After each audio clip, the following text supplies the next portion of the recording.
Let me tell you about Alex Ramirez. I have been all over the world with Alex. He and I have co-consulted. Don't let this fancy set fool you. Most of our time is spent on the Gemba. And if you have the opportunity to hire him, you should absolutely do that. Whatever you think your problem is, one, it could be correct, but he's gonna find what your real constraint is. He's gonna do it very, very, very quickly. I'm trying to scalp him to work for me, and he is branching out on his own to go consult for you, hopefully. So if you're thinking about it, you should absolutely double down, whatever the digits are.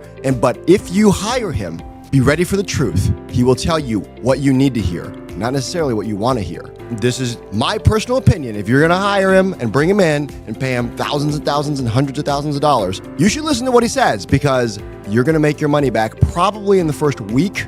Seriously? And if you are in heavy industry and you have like, oh, Hugh, that's nice, little consultant for small companies. Alex is not that. Alex is, I work for oil companies. I stood up. I was the guy that got sent to a foreign country to go stand a factory up of 15,000 people. Alex is that guy. Alex is the guy who invented the brand new process in heavy industry to make the thing, to build the factory that couldn't exist without him. That's who you're talking about hiring right now. So don't hire him unless you're ready for the truth, and don't hire him if you're gonna hire him and then not do what he says. I hope you do. We'll see you there.